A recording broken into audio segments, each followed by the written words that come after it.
আলহামদুলিল্লাহ ওয়াকাফা ওয়া সালামুন আলা ইবাদিহিল্লাযীনা ইসতাফা أما بعد فأعوذ بالله من الشيطان الرجيم بسم الله الرحمن الرحيم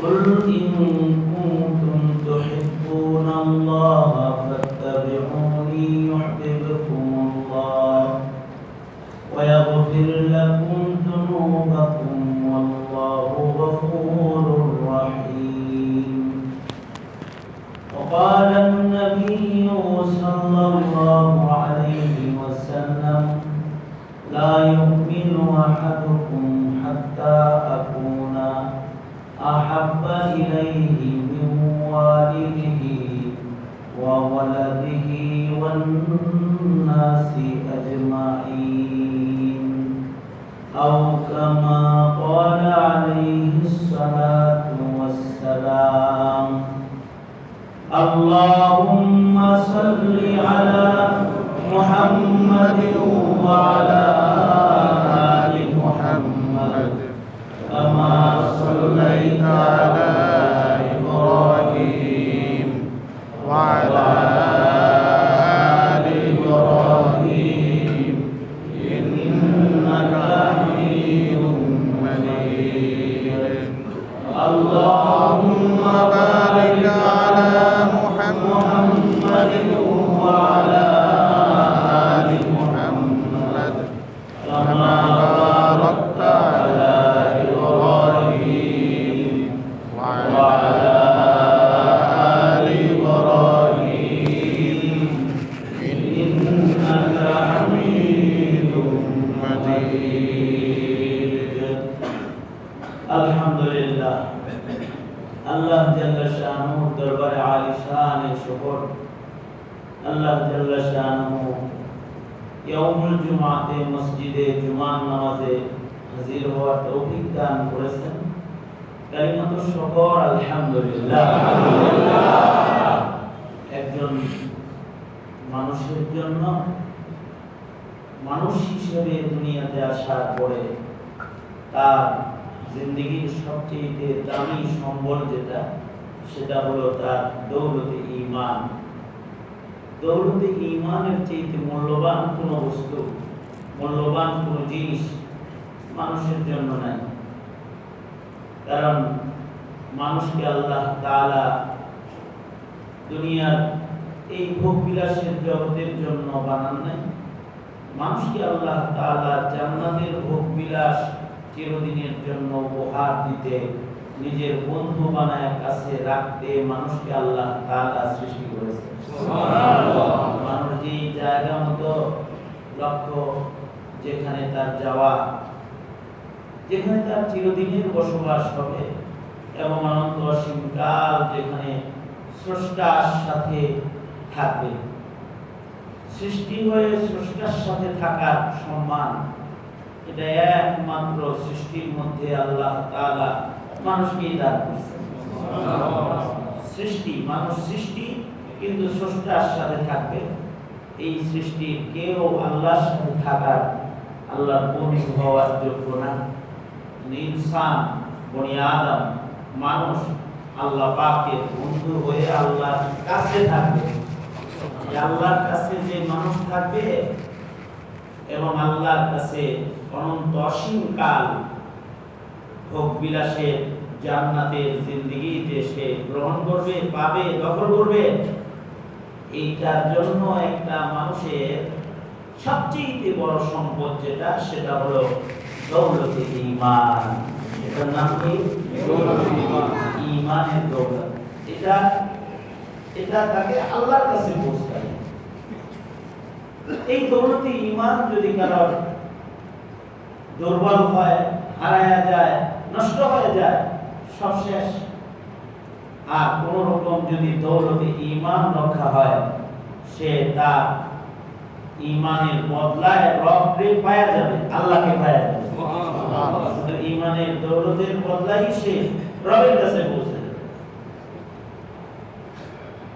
এই দৌলতি ঈমানটা যেন মুসলমানের নষ্ট হয়, এটা যেন মুমিন না নিয়ে যেতে পারে কবরে, এর জন্য চতুর্মুখী চক্রান্ত আছে।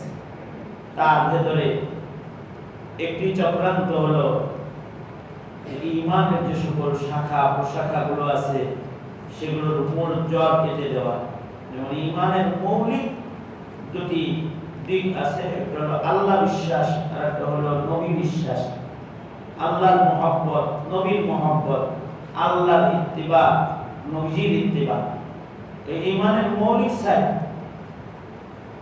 বর্তমান সমাজে মুমিনদের ঈমান নষ্ট করার জন্য চতুর্মুখী ইসলাম বিদ্বেষী শক্তিরা ঈমান বিধ্বংসী নীতিমালা দিয়া মুসলমানদেরকে আটকায় ফেলার চক্রান্তের নীল নকশা বাস্তবায়ন করছে, যাতে মুমিনরা যেন তাদের ঈমান কবরে না নিতে পারে।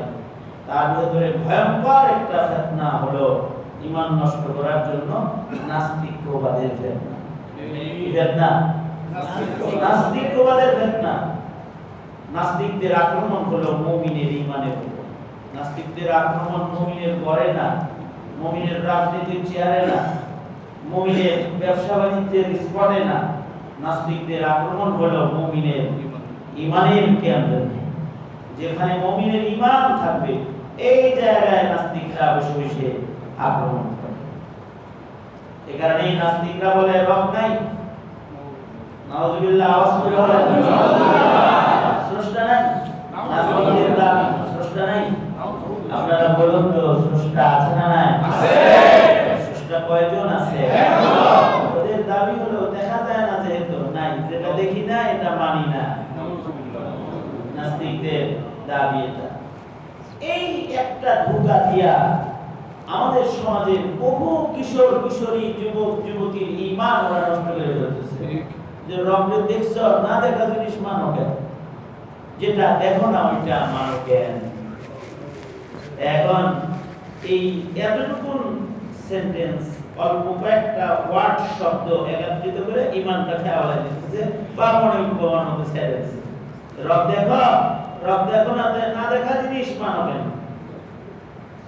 এই কারণে মুমিনের জিন্দেগিতে সবচেয়ে বড় তালিম হলো ঈমানের তালিম।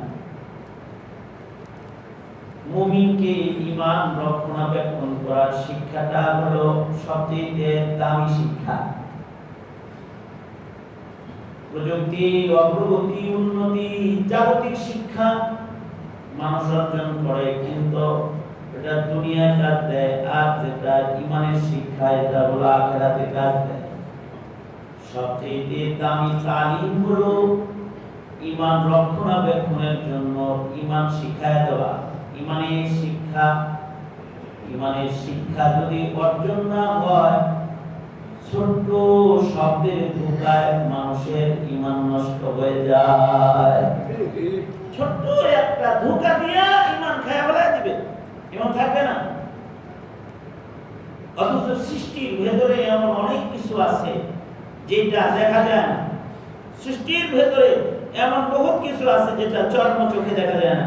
যেমন বাতাস দেখা যায়, বাতাস কি কালা, কতটুকু লম্বা, কতটুকু চওড়া, কতটুকু কি দেখা যায়? কিছু জিসম নাই, আকৃতি নাই, দেখা যায় না বাতাস। সৃষ্টির বাতাসই যদি না দেখা যায়, স্রষ্টা দেখা এত সোজা? তবে বাতাস আছে না নাই? আছে। বাতাস আছে, এটা বুঝলা কেমনে? বাতাস যে আছে কর্মকাণ্ড দেখে বোঝা যায় বাতাস আছে। কিরে দেখতো বাইরে কি বাতাস আছে নি নাই? এক ফুটা বাতাস নাই।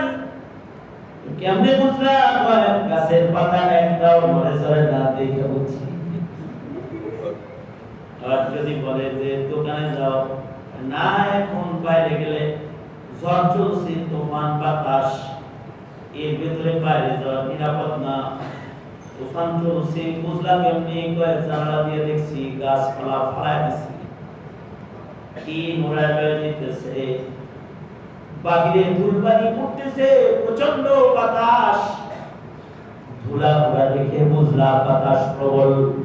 গাছ ভাঙ্গা দেখে বুঝলাম বাতাসের পাওয়ার নেই, টিন উড়ায় হয়ে যেতেছে, প্রবল বাতাস প্রবাহিত, বুঝেছো এমন কোন কিছু আন্ধার করে আন্ধার তোমার কি নজরে পড়ে না, যা দেখা মহান আল্লাহ চিনা যায়। অন্ধের ঘরে ঘরে জন্ম নিছো তুমি একটু তাকায় দেখতে পারো না, যা দেখে রব এরকম চেনা যায়। কারি তৈয়ব সাহেব রহমতুল্লাহ আলাইহি খুতবাতে হাকিমুল ইসলামে কারি তৈয়ব দারুল উলুম দেওবন্দ মাদ্রাসা 50-55 বছরের মুহতামিম ছিলেন কারি তৈয়ব সাহেব রহমতুল্লাহ আলাইহি। মানে আজীব এক দৃষ্টান্ত দিছে, অফি আনফুসিকুম আফালা তুবসিরুন, আল্লাহ কয় রব যে আছে এটা খুঁজতে ঘরের বাইরে যাওয়ার দরকার নেই, কোন সৃষ্টির দিকে তাকানোর দরকার নেই। ইমাম বুখারী রাহমাতুল্লাহ আলাইহি এর উপরে তারজামাতুল বাব শিরোনাম কায়েম করেছেন অধ্যায়ে অফি আনফুসিকুম আফালা তুবসিরুন। এই রব দেখতে চাস, রব দেখতে কোন জায়গায় যাইতে হয়নি, নিজের দেহের দিকে তাকা, দেখবি রব আছে। সুবহানাল্লাহ। দেহে তাকাইলেই বুঝতে পারবি রব আছে। এই যে চলতেছে কেমনে চলতেছে, কেউ তো একজন চালাইতেছে, এই চোখ দেখতেছে, এনা অক্সিজেন গ্রহণ করতেছে, মুখ দিয়ে খাবারের নালী চলতেছে, শ্বাসনালী চলতেছে, একটা আরেকটার থেকে আলো অবস্থানে একই জায়গা থেকে যার যার কাজ করে যাচ্ছে, রক্ত প্রবাহিত শরীরে আছে। তোমার এই দেহের অঙ্গ প্রত্যঙ্গগুলো একজন টিকায় রেখেছে, তিনি যদি অচল করে দেয় পৃথিবীর সব বিজ্ঞান একত্রিত করলেও তোমার একটা অঙ্গ সচল হয় না। তুমি নিজের দেহে তাকায় দেখতে পারো না যে রব আছে, যা দেখি না তা মানি না। কাজী তৈয়ব সাহেব রাহমাতুল্লাহ আলাইহি বলেন, দুনিয়ার সব বিজ্ঞান মিলে মাত্র 3 ধাতু এক জায়গায় করতে পারে। সব বিজ্ঞান মিলে, সব শিক্ষা বিজ্ঞান সব মিলে 3টা ধাতুকে এক জায়গায় করতে পারে না। কি কি? মনে করো সাপোজ আগুন, পানি, বাতাস, মাটি। মানব দেহের 4 জিনিস আছে, কিন্তু এই 3টাও এক জায়গায় করতে পারে না বিজ্ঞান। আগুন, পানি, বাতাস, আগুন, পানি, বাতাস 3টারে একত্রিত করতে পারে। যদি একটা প্রবল হয় বাকি 2টা হারায় যায়। আগুন প্রবল হয় তো বাতাস অথবা পানি আগুনের কাছে পরাজিত হয়ে যায়, বাতাস প্রবল হয় বাকি 2টা পরাজিত হয়ে যায়, হারিয়ে যায়। এরকম পানি প্রবল হয় তো আগুনকে নিভায় দেয়। তো 3 জিনিস একসাথে চালাইবার যোগ্যতাই মানুষের নাই।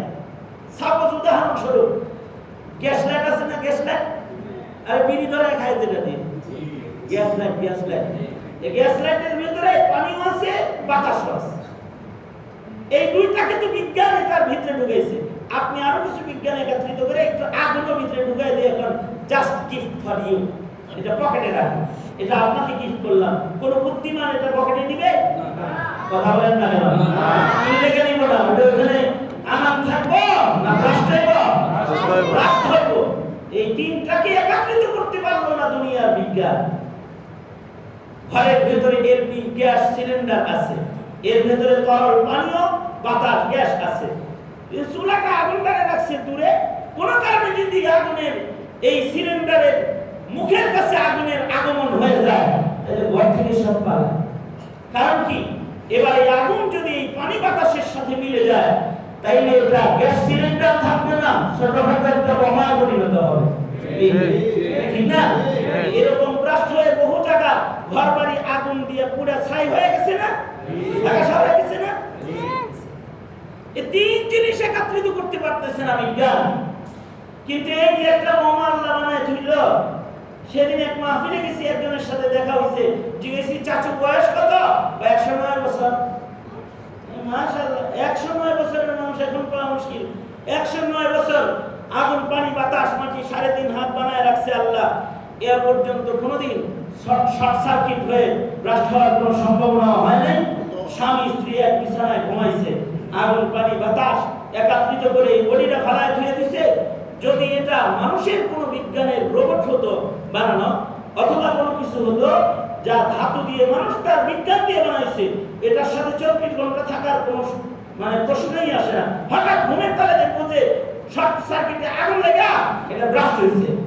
কিন্তু আল্লাহ যে 109 বছর একটা আটকায় রাখছে, এর ভেতরে স্বামী স্ত্রী এক বিছানায় ঘুমাইছে, বাবা সন্তান বুকে বুক লাগায় ঘুমাইছে, কোনদিন ভয় হয় নাই, বাবা আবার ব্রাস্ট হয় নাই।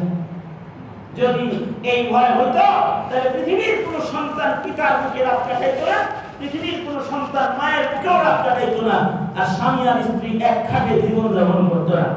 মহান আল্লাহ যে তার কুদরত দিয়া চার জিনিস এক জায়গায় করে তোমার দেহে ঢুকে দিয়ে রাখছে, তুমি কি তোমার এই চোখ দিয়ে একটু দেখতে পারো না এগুলো কেন করেছো? অদৃশ্যের থেকে অদৃশ্যের থেকে এই সব যিনি করেছে তিনি হলেন আমার মালিক আল্লাহ। নাস্তিকরা বলবে কি, যা দেখি না তা মানি। প্রাণী বিজ্ঞান পড়ায় আমাদের সন্তানদেরকে বর্তমান সময়ের নাস্তিকেরা। নাস্তিক গঠিত শিক্ষা কমিশন আমাদের দেশের শিক্ষায় সিলেবাসে প্রাণী বিজ্ঞান ঢুকাইছে। কি প্রাণী বিজ্ঞান ঢুকাইছে? এমন প্রাণী বিজ্ঞান ঢুকাইছে যা দিয়ে ইমানদারকে বেঈমান বানানোর চক্রান্ত, অর্থাৎ মানুষকে বান্দর বানাইতে চায়। এটা হলো প্রাণী বিজ্ঞান আমাদের সিলেবাসে।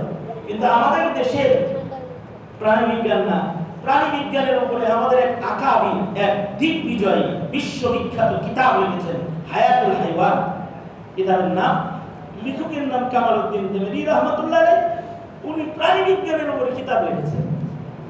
উনি প্রাণী বিজ্ঞানের উপরে কিতাব লিখে প্রাণীর বৈশিষ্ট্য মানুষের কাছে পেশ করে মানুষকে প্রাণী সম্পর্কে আইডিয়া দিচ্ছেন না, প্রাণীর বাবা মা কি তা আইডিয়া দিচ্ছেন না, দিচ্ছেন হলো আইডিয়া এত রকমের স্টাইলের এই প্রাণীর এই খাসলত দিয়ে এই মাটি পানি থেকে এক এক জন্তু বানায়া মহান মালিক অদৃশ্যের থেকে কত কিছু করছে, এগুলো দেখেও কি তোমার মুখ দিয়া একটু তুমি বের করবে না? লা ইলাহা ইল্লাল্লাহ। হাজার লাখ প্রাণী খাসলত তাদের অবস্থান উনি তুলে ধরেছেন। তার ভেতরে একটা অধ্যায়ের ভেতরে কবুতরের অধ্যায় আছে। কবুতরটা যেহেতু সবার পরিচিত, তাই এইটা আমি আপনাদের কাছে বলতেছি। তো কবুতরের একটি খাসলত উনি লিখেছেন ওনার কিতাবে। কবুতরের কি খাসলত লিখছেন? কবুতরের একটা খাসলত লিখছেন হলো যে কবুতর বাচ্চা দেওয়ার পরে 3 দিন পর্যন্ত বাচ্চার পাশ থেকে 1 সেকেন্ডের জন্য কবুতর সরে না, বাচ্চার পাশে থাকে। 3 দিন বাচ্চাকে পাহারা দেয়, না খায়া না লয়া বাচ্চা পাহারা দিতে যাবে 3 দিন কবুতর। কামালউদ্দিন তেমরি বলে 3 দিনই বাচ্চার পাশে কবুতর করে থাকে। তো উনি লিখেছেন যে কবুতর জন্মের পরে পাকস্থলী টিউবের মধ্যে এরকম লাগানো থাকে। টিউব যেরকম একটা আরেকটার সাথে পেট লাগানো থাকে, হাওয়া দিলে এটা ফুলে। কবুতরের খাদ্যথলিটা জন্ম নেওয়ার পরে এরকম লাগা থাকে, এটা হাওয়া না দিলে খুলে না। যতক্ষণ না খুলবে বাচ্চা খাদ্য ভেতরে নেওয়ার উপযুক্ত পথ তার দেহে তৈরি হবে না। এই কারণে কবুতর 3 দিন পর্যন্ত তার মুখ দিয়া তার বাচ্চার মুখে দম করতে থাকে, শ্বাস ভেতরে দিতে থাকে আর আনতে থাকে। আর পাকস্থলীর মিলে যাওয়া দু চামড়াকে আলাদা করে ভেতরে খাবার ঢোকানোর উপযোগী পরিবেশ মা নিজের মুখে বাতাস দিয়ে দিয়া সন্তানের পেটের খাদ্য তৈরি করতে থাকে। সুবহানাল্লাহ। 3 দিন পরে যখন খাদ্য তৈরি খুলে যায়, তখন মা বাইরে গিয়ে খাবার এনে নিজের ঠোঁট দিয়ে সন্তানের ঠোঁটের উপরে উঠায়া খাদ্যকে সন্তানের পাকস্থলীতে মুখে তুলে দেয়। কামালউদ্দিন তেমরি বলে এই কবুতর যেটা এত সুন্দর মেডিকেল চিকিৎসা বিজ্ঞানের উপরে এত পারদর্শী হলো যে কোনো ধরনের অস্ত্রোপচার ব্যতিরেকে, কোনো ধরনের কিছু ব্যতিরেকে তার সন্তানের জন্ম নেওয়া শব্দ সন্তানের পাকস্থলী নিজের মুখে বাতাস দিয়ে দিয়ে যে এই শিক্ষিত কবুতরে খুলল। এই কবুতরটা কোন কলেজের ছাত্র, অথবা এই কবুতরটা কোন প্রফেসরের কাছ থেকে এই দিক নির্দেশনা গ্রহণ করেছিল? ওই প্রফেসররা চোখে দেখছিল চান্দু? ওই প্রফেসরকে তো চোখে দেখো নাই।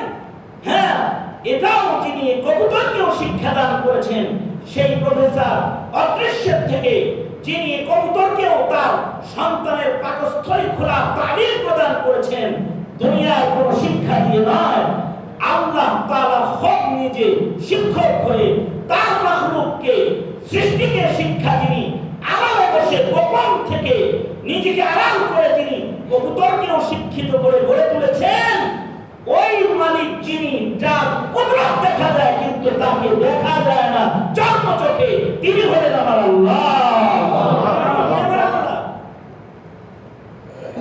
অর্থাৎ তার সৃষ্টি দেখলে তাকে মানা যায়, তার সৃষ্টির দিকে তাকাইলে তাকে মানা যায়, কিন্তু তাকে দেখা যায় না, তিনি বলেন আমার আল্লাহ।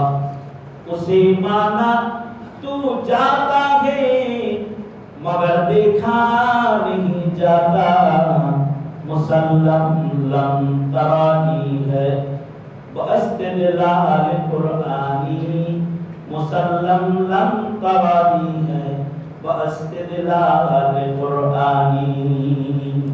সুতরাং নিজের মুমিন সন্তানের মুখ দিয়ে যে লা ইলাহা ইল্লাল্লাহ এতটুকু বের হবে, এর জন্য সন্তানকে রব চিনাইতে হবে, রবের কুদরত চিনাইতে হবে, রবের কুদরত দেখাইতে হবে। আফালা ইয়ানকুরুনা ইলাল ইবিলি কাইফা খুলিকাত, আল্লাহ কয় আমার কুদরত দেখো দেখো দেখো, তাহলে তুমি আমাকে চিনতে পারবে।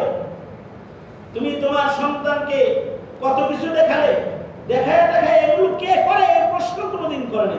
সাগরের ঢেউ দেখায়ছো, বনবাগানের সৌন্দর্য দেখায়ছো, ঘুরে ঘুরে পাহাড়ের ঝর্ণা দেখায়ছো, কখনই তাকে জিজ্ঞাসা করেছো এত সুন্দর সৃষ্টি কে বানানো, কে ওই মহান মালিক যিনি অদৃশ্য থেকে এত সুন্দর সুসজ্জিত এই মাখলুকাতের সৌন্দর্য সৃষ্টি করেছে? জানো কি সন্তান? এটা জিজ্ঞাসা করে কি তখন তাকে জিজ্ঞাসা করে দিয়েছিলে? এগুলো দুনিয়ার কোনো বিজ্ঞানে বানায় না, এগুলো সব বানায়ছে তোমার আমার রব, যাকে দেখি না চোখে কিন্তু তিনি আছেন, সে মহান মালিক আল্লাহ। আওয়াজ করে বলেন আল্লাহ, আর করে বলেন আল্লাহ। এইটা নিজেও বুঝতে হইব, প্রজন্মের প্রতিটি সন্তানকে এটা শিক্ষা দিতে হবে। যদি শিক্ষা না দেন তাহলে হাই স্কুল কলেজ ইউনিভার্সিটিতে যাওয়ার সাথে সাথে নাস্তিকদের বাজার করে যাবে, বাজার করে যাবে, এবং যাচ্ছেও তাই। ওই তসলিমা নাসরিন এক সময় সারা দেশে একটা নাস্তিক ছিল, এক সময় কবির চৌধুরী একটা নাস্তিক ছিল, সালমান রুশদি একটা নাস্তিক ছিল। এখন শাহবাগে নাস্তিকদের বাজার আর মেলা বসে, কলেজের বারান্দায় নাস্তিকদের মেলা বসে, তারা রব অস্বীকার করে। তার মানে রবের প্রতি পূর্ণ আস্থা বিশ্বাস, কালেমার প্রথম অংশ যেটা, এটাকে নাস্তিকরা নষ্ট করে দিচ্ছে।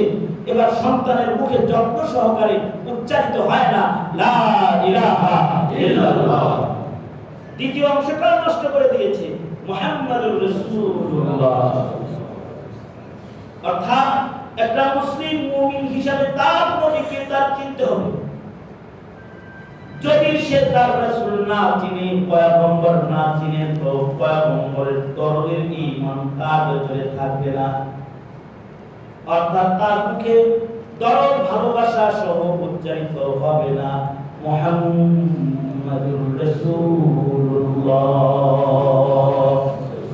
অথচ এই জায়গায় যদি সর্বোচ্চ দরদ তার সৃষ্টি না হয়, তাহলে রাসূল বলেছেন লা ইউমিনু আহাদুকুম হাত্তা আকুনা আহাব্বা ইলাইহি মিন ওয়ালিদিহি ওয়া ওয়ালাদিহি ওয়ান নাসি আজমাইন। ঈমানের এই দ্বিতীয় জায়গাটা আল ঈমানু বিজউ ওয়া সাবউনা শুবাতান আলাহা লা ইলাহা ইল্লাল্লাহ। তাওহীদের যে জায়গাটা, এটা তো ঈমানের এক নাম্বার জায়গা। ঈমানের দ্বিতীয় নাম্বার জায়গাটাই হলো রিসালাতের উপরে পূর্ণ বিশ্বাস আর ঈমান। বর্তমান সমাজে বহু মুসলমানের নীরবতা তার ঈমানকে হত্যা করে ফেলতেছে, তার ঈমান হত্যা করছে তার নীরবতা। এই ইন্ডিয়াতে আমার নবী মুহাম্মদুর রাসূলুল্লাহ সাল্লাল্লাহু আলাইহি ওয়াসাল্লামের উপরে আক্রমণ করে নবীজিকে কটূক্তি করল। যে ঈমানদাররা এই কটূক্তি শোনার পরে তাদের সর্বোচ্চ মহব্বত প্রকাশ করলো, তাদের ঈমানকে হেফাজত হলো। কিন্তু এই জায়গায় যারা নীরবতা পালন করলো, তাদের ঈমান কোন জায়গায় গেল? অথবা এই জায়গাটা যে ঈমানের গুরুত্বপূর্ণ একটি জায়গা, এটাও তো আমরা আমাদের সন্তানদেরকে বুঝাইনি। আমাদের প্রজন্ম কি বুঝাই নাই? আমাদের প্রজন্ম দল চিনে, নেতা চিনে, মার্কা চিনে, কিন্তু রাসূল চিনে না, নবী চিনে না। কথা বলেন? এই যে চিনালাম না, তার হৃদয়ে যে নবী প্রেম জাগাইলাম না, আমি তো তার ঈমানকে নাস্তিকদের হাতে তুলে দিলাম, মুরতাদের হাতে তুলে দিলাম, যে এক সময় তারা জমিনের নাস্তিকদের কণ্ঠে কণ্ঠ মিলায়া মুসলমানের ঘরে জন্ম নেয় কথা বলে। এইটি একটি গুরুত্বপূর্ণ বিষয়। যদি কোনো মুমিনের হৃদয়ে নবী প্রেমটা সর্বোচ্চ না হয়, তাহলে সে ঈমানদার না। ঈমানদার হতে পারবে না নবী প্রেম ব্যতিরেকে।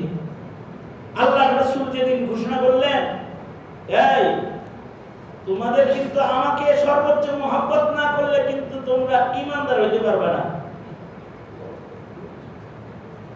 সবার চাইতে বেশি মহব্বত এমনকি আন-নাবিয়্যু আওলা বিল মুমিনিনা বিআনফুসিকুম, এই যে নিজের জান, নিজের জীবন, এটার চাইতে বেশি মহব্বত করতে হবে মুহাম্মদুর রাসূলুল্লাহ সাল্লাল্লাহু আলাইহি ওয়াসাল্লাম। অর্থাৎ নিজের জীবনের চাইতে কাকে বেশি মহব্বত করতে হবে?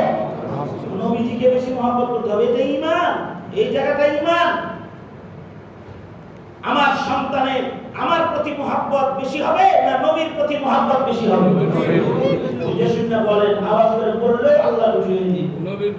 আমার সন্তানের আমার প্রতি বেশি মহব্বত বেশি হইতে হবে না নবীর মহব্বত বেশি হইতে হবে? আমার সন্তানের হৃদয়ে মায়ের মহব্বত বেশি হবে না নবীর মহব্বত বেশি হবে? আমার সন্তান, আমার প্রজন্মের হৃদয়ে ব্যবসার মহব্বত বেশি হবে না নবীর মহব্বত বেশি হবে? চাকরির মহব্বত বেশি হবে না নবীর মহব্বত বেশি হবে? অর্থাৎ দুনিয়ার সবকিছুর চাইতে বেশি মহব্বত আমার সন্তানের হৃদয়ে হবে কার জন্য?